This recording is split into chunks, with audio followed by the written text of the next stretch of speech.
മെത്രാൻ ആവർത്തിച്ച് പറഞ്ഞ തിന്മ ദീപികയും ചൂണ്ടിക്കാട്ടിയപ്പോൾ ഇന്നത്തെ കാലത്ത് നമ്മുടെ നാട്ടിൽ ആർക്ക് വേണമെങ്കിലും എന്ത് തൻ്റെടവും കാണിക്കാം, എന്ത് വൃത്തികേടും ചെയ്യാം. പവർ അഥവാ അധികാരമുണ്ടായാൽ മാത്രം മതി. അധികാരം ഏതൊരു സാധാരണക്കാരൻ്റെയും മേൽ കുതിര കയറാനും ധാർഷ്ട്യം കാണിക്കാനുമുള്ള ലൈസൻസായി ദിനംപ്രതി മാറിക്കൊണ്ടിരിക്കുന്നു. അതുതന്നെയാണ് കോതമംഗലം രൂപതാധ്യക്ഷൻ മാർ ജോർജ് മഠത്തിക്കണ്ടത്തിൽ പറഞ്ഞതും. അധികാരത്തിൻ്റെ ഹുങ്കിൽ നിയമത്തിൻ്റെ പരിരക്ഷയിൽ നിയമപാലനമാണ് എന്ന മൂടുപടമണിഞ്ഞ് വനപാലകർ കാട്ടിക്കൂട്ടുന്ന തോന്നിയവാസങ്ങൾക്ക് കൈയും കണക്കുമില്ല. തൊടുപുഴയ്ക്കടുത്തുള്ള തൊമ്മൻകുത്തിൽ നടന്നത് ഇതിൻ്റെ ഏറ്റവും ചെറിയ ഉദാഹരണം മാത്രമാണ്. വനം വകുപ്പ് ഉദ്യോഗസ്ഥർക്ക് എന്തും ചെയ്യുവാനുള്ള അനുവാദം നൽകുന്നത് ജനങ്ങളോടുള്ള വെല്ലുവിളിയാണെന്നും സംസ്ഥാനത്ത് നടക്കുന്നത് കാട്ടുനീതിയാണെന്നും കോതമംഗലം രൂപതാ ബിഷപ്പ് മാർ ജോർജ് മഠത്തിക്കണ്ടത്തിൽ ആവർത്തിച്ചു പറഞ്ഞു. വനം വകുപ്പിന് എന്തും ചെയ്യാം, എവിടെയും കയറി ആളുകളെ ഉപദ്രവിക്കാം. സർക്കാരും രാഷ്ട്രീയക്കാരും വനം വകുപ്പ് ഉദ്യോഗസ്ഥരെ പേടിക്കുകയാണ്.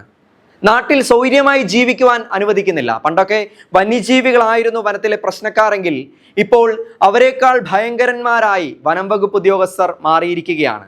പട്ടയമില്ലാത്തതെല്ലാം വനഭൂമിയാണ് എങ്കിൽ നാട്ടിൽ ജീവിക്കാൻ പറ്റാത്ത അവസ്ഥയാകുമെന്നും മാർ ജോർജ് മഠത്തിൽ കണ്ടത്തിൽ കൂട്ടിച്ചേർത്തു. കാട്ടുമൃഗങ്ങൾക്ക് പോലും ഒരു നീതിയുണ്ടല്ലേ?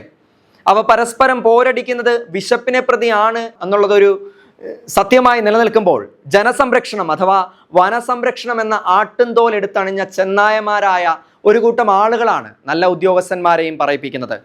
നമ്മുടെ നാട്ടിൽ മൃഗങ്ങൾ കാടിറങ്ങി വന്ന് അനേകം മനുഷ്യജീവനുകൾ പൊലിയുന്ന സാഹചര്യങ്ങൾ ഉണ്ടായിട്ടും കയ്യും കെട്ടി നോക്കി നിന്നവർ ഇന്ന് മൃഗങ്ങളുടെ ഡ്യൂട്ടി കൂടി ഞങ്ങൾ ഏറ്റെടുത്തു എന്ന മട്ടിലാണ് പെരുമാറ്റം. നമുക്ക് തന്നെ ഒരു കാര്യം ചിന്തിച്ചാൽ മനസ്സിലാകും, സമീപകാലങ്ങളിൽ എത്ര പേരുടെ ജീവനാണ് കാട്ടുമൃഗങ്ങൾക്കിരയായത്. ഇന്ന് തന്നെ അതിരപ്പള്ളിയിൽ 24 മണിക്കൂറിനിടയിൽ കാട്ടാന കൊന്നത് 3 പേരെയാണ്. ഇതിലൊക്കെ ഈ ഉദ്യോഗസ്ഥർ എന്ത് നടപടിയാണ് കൈക്കൊണ്ടത്?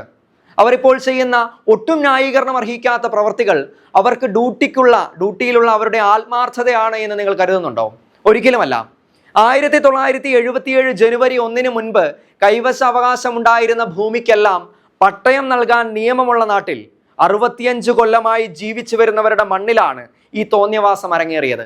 എന്തുകൊണ്ടാണ് അവിടെ മറ്റനേകം സ്ഥലമുണ്ടായിട്ടും ഈ കുരിശ് മാത്രം അവരുടെ കണ്ണിൽപ്പെട്ടത്? പല കാരണങ്ങളും ഉണ്ടാകാം. ഒരു കാര്യം ഞാൻ ഉറപ്പു പറയാം, ചുറ്റുവട്ടത്തുള്ള ഇതിന് സമീപ പ്രദേശത്ത് താമസിക്കുന്നവരുടെ അവസ്ഥയും ഇതിൽ നിന്നും ഒട്ടും വിഭിന്നമല്ല. അവരെ എല്ലാവരെയും ഇത്തരത്തിൽ ഭൂമിയിൽ നിന്ന് കുടിയിറക്കാൻ തന്നെയാണ് ഇവരുടെ ലക്ഷ്യം. എന്നാൽ ഇത്തരത്തിൽ ദുരിതം അനുഭവിക്കുന്നവർക്ക് വേണ്ടി എന്നും മുന്നിൽ നിന്നിട്ടുള്ളതും ശബ്ദമുയർത്തിയിട്ടുള്ളതും കത്തോലിക്കാ സഭയാണ്. നാളെ ഈ സമൂഹത്തെ ഒഴിപ്പിക്കണമെങ്കിലും അവിടെ ഒരു ക്രിസ്ത്യൻ ദേവാലയമോ സമൂഹമോ ഉണ്ടെങ്കിൽ അതത്ര എളുപ്പമാവില്ല എന്ന് ഈ കൂട്ടർക്ക് നന്നായിട്ടറിയാം. വനാതിർത്തിയായ ജണ്ടയ്ക്ക് 750 മീറ്റർ അകലെ സ്ഥാപിക്കപ്പെട്ട ഒരു കുരിശ് കണ്ട് ഹാലിളകാൻ വനം വകുപ്പിന് ഇതിൽ കൂടുതൽ കാരണങ്ങൾ വലുതും വേണോ? ഇന്നത്തെ ദീപിക ദിനപത്രത്തിൽ ശക്തമായ ഒരു എഡിറ്റോറിയൽ വന്നിട്ടുണ്ട്. ദുഃഖവെള്ളിക്ക് മുൻപേ പീഡാനുഭവം എന്നാണ് അവർ അതിന് നൽകിയ തലക്കെട്ട്. ക്ഷമിക്കുമെന്നാൽ മറക്കുമെന്നല്ല അർത്ഥം എന്നുള്ള ശക്തമായ താക്കീത് നൽകിക്കൊണ്ടാണ് ഇത് ആരംഭിക്കുന്നത്. എഡിറ്റോറിയൽ ഇങ്ങനെയാണ്: ദുഃഖവെള്ളിക്ക് മുൻപേ പീഡാനുഭവം. കാരണം പലതാകാം, പക്ഷേ ഡൽഹിയിൽ സ്ലീവാപാത നിരോധിച്ചവരും ഇടുക്കിയിൽ കുരിശ് തകർത്തവരും ദുഃഖവെള്ളിക്ക് മുൻപേ ക്രൈസ്തവരെ കുരിശിൻ്റെ വഴിയിലിറക്കി. ക്ഷമിക്കുമെന്നാൽ മറക്കുമെന്നല്ല. തൊമ്മൻകുത്തിൽ വനം വകുപ്പ് ഉദ്യോഗസ്ഥർ പൊളിച്ചു നീക്കിയ കുരിശടി വനത്തിലോ കയ്യേറ്റ ഭൂമിയിലോ അല്ല, കൈവശ ഭൂമിയിലായിരുന്നു. സർക്കാരിൻ്റെ മൗന അനുവാദമില്ലാതെ ഇത് സാധ്യമല്ല. അതല്ലെങ്കിൽ കർഷക വിരുദ്ധനോ അഴിമതിക്കാരനോ വർഗീയവാദിയോ ആയ ഒരു ഉദ്യോഗസ്ഥൻ വിചാരിച്ചാൽ ലക്ഷക്കണക്കിന് ആളുകൾ ജീവിക്കുന്ന കൈവശ ഭൂമിയിലെ ഏതൊരു വീടും നശിപ്പിക്കാമെന്ന ഭയാനകമായ സ്ഥിതി വന്നിരിക്കുന്നു. ഡൽഹിയിൽ കുരിശിൻ്റെ വഴി തടഞ്ഞതിനെതിരെ പ്രതിഷേധിച്ചവരാണ് ഇടുക്കിയിൽ കുരിശടി തകർത്തത്. യു പിയിലെ ബുൾഡോസർ രാജിൽ ചോര തിളപ്പിച്ചവരാണ് കേരളത്തിൽ കുരിശ് പിഴുതത്. താരതമ്യപ്പെടുത്തുന്നില്ലെങ്കിലും ഭരണഘടനയും നിയമവാഴ്ചയും മതേതരത്വവും ഒക്കെ ഉത്തരേന്ത്യയ്ക്കും ദക്ഷിണേന്ത്യയ്ക്കും വെവ്വേറെയാണോ എന്ന് CPM പറയണം. ശനിയാഴ്ച ഇടുക്കി ജില്ലയിലെ തൊമ്മൻകുത്തിലെത്തിയ ഉദ്യോഗസ്ഥർക്ക് ഉത്തരേന്ത്യയിൽ മുസ്ലിം സമുദായത്തിൻ്റെ വീടുകൾ ഇടിച്ചു നിരത്തിയവരുടെ ഭാഷയായിരുന്നു. മനുഷ്യാവകാശവും ന്യൂനപക്ഷാവകാശവും ഒക്കെ രാഷ്ട്രീയമാക്കാത്തവർക്ക് ഇത് മനസ്സിലാകും. ഉത്തരേന്ത്യയിൽ ഉദ്യോഗസ്ഥർ പറഞ്ഞത് ഇടിച്ചു നിരത്തിയത് അനധികൃത നിർമ്മാണങ്ങളാണെന്നായിരുന്നു. തൊമ്മൻകുത്തിലെത്തിയ ദുഷ്പ്രഭുക്കളും അത് തന്നെ പറഞ്ഞു. സംസ്ഥാനമേതായാലും ജനാധിപത്യത്തിലും മതേതരത്വത്തിലും വിശ്വസിക്കുന്ന നട്ടലുള്ള ഭരണാധികാരികളുള്ളിടത്ത് ഇതൊന്നും നടക്കില്ല.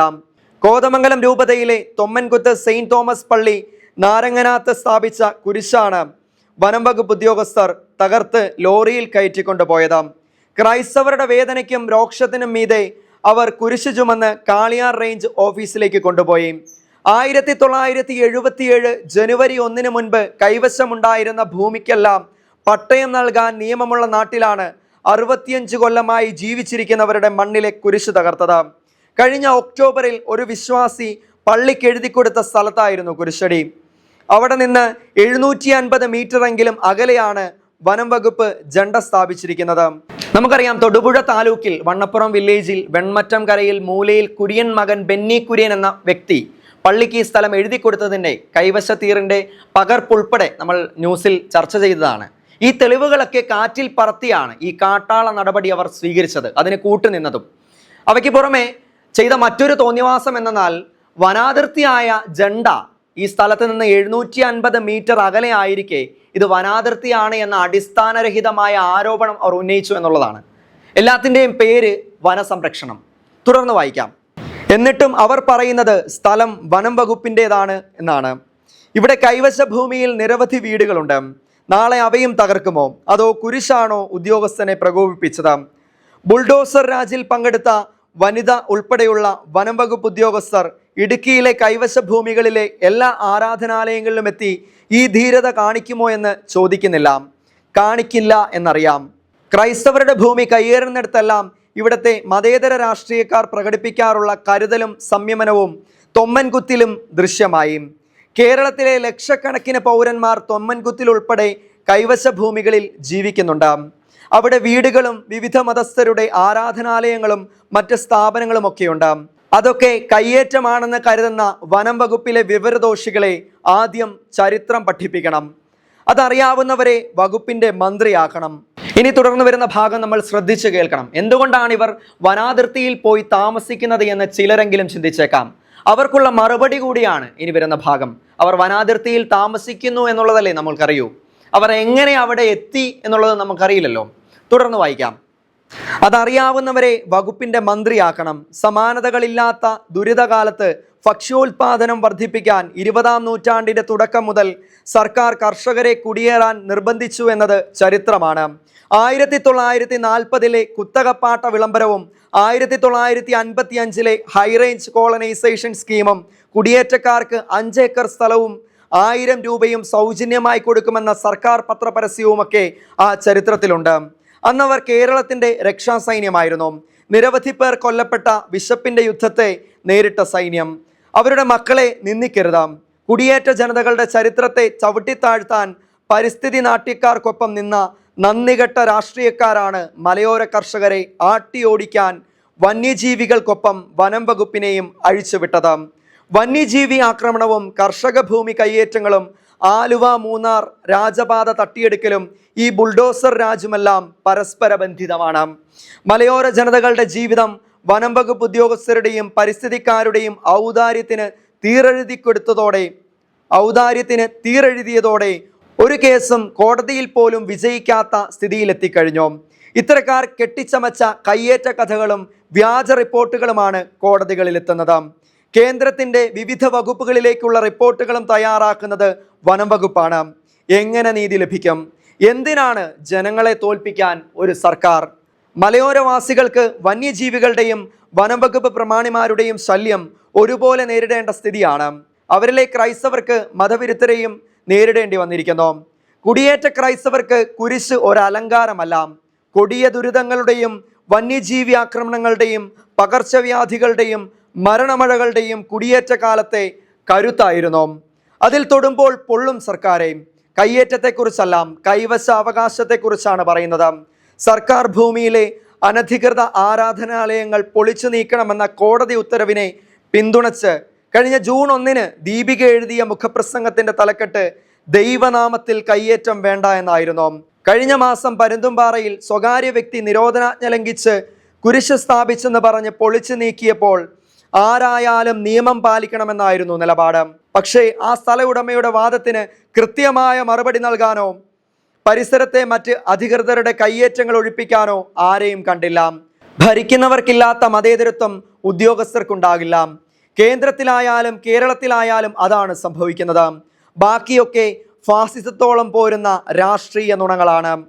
ക്രൈസ്തവരുടെ പ്രതികരണം ഹിംസാത്മകമാകില്ലെന്ന ബോധ്യം ബലഹീനതയായി കരുതരുതെന്ന് കേന്ദ്രത്തിലെയും സംസ്ഥാനത്തെയും ഭരണകൂടങ്ങളെ ഈ വിശുദ്ധവാരത്തിലും ഓർമ്മിപ്പിക്കുകയാണ്. മതപരിവർത്തനം ആരോപിച്ചും കള്ളക്കേസെടുത്തവരും കുരിശിന്റെ വഴി തടഞ്ഞവരും കുരിശൊടിച്ചവരുമൊക്കെ അധികാര തിമിർപ്പിലായിരിക്കാം. ക്രിസ്തുവിനെ നിന്ദിച്ചും പരിഹസിച്ചും മർദ്ദിച്ചും കുരിശേറ്റാൻ കൊണ്ടുപോയവരും അങ്ങനെയാണല്ലോ ധരിച്ചു വെച്ചത്. പക്ഷേ അതിജീവിച്ചത് പീലാത്തോസും യൂദാസുമല്ല. കുരിശ് തകർത്ത് ദുഃഖവെള്ളിക്ക് മുൻപ് പീഡാനുഭവം തന്നവരെ. നിങ്ങളുടെ ഔദാര്യവും പ്രകടന പത്രികകളും മാനിഫെസ്റ്റോകളുമെല്ലാം ഈ രാജ്യത്തിൻ്റെ ഭരണഘടന മതി തൊമ്മൻ കുത്തിലുള്ളവർക്കും ഈ രാജ്യത്തെ മുഴുവൻ ക്രൈസ്തവർക്കും. തങ്ങളുടെ നിലപാട് വളരെ വ്യക്തവും ശക്തവുമായി മുന്നോട്ട് വെച്ചിരിക്കുകയാണ് ദീപിക. ഈ എഡിറ്റോറിയലിന് തൊട്ടടുത്തായി വലതുവശത്ത് സംസ്ഥാന ഭരണം വനം വകുപ്പിന് തീരെഴുതിയോ എന്ന വലിയ ചോദ്യചിഹ്നത്തോടെ കോതമംഗലം ബിഷപ്പ് മാർ ജോർജ് മഠത്തിൽ കണ്ടത്തിലിൻ്റെ എഴുത്ത് രൂപത്തിലുള്ള ഒരു അഭിമുഖവുമുണ്ട്. എന്താണെങ്കിലും വനം വകുപ്പിൻ്റെ ഈ ജോലിയിലുള്ള ആത്മാർത്ഥത ചില പ്രത്യേക സാഹചര്യങ്ങളിൽ മാത്രം സാഹചര്യങ്ങളെ മാത്രം ലക്ഷ്യം വെച്ചുകൊണ്ട് ഒതുങ്ങിപ്പോകുന്നത് എന്തുകൊണ്ടാണ്? ചിന്തിക്കേണ്ടുന്ന ഒരു വിഷയമാണ്. ദൈവത്തിന് സ്തുതി.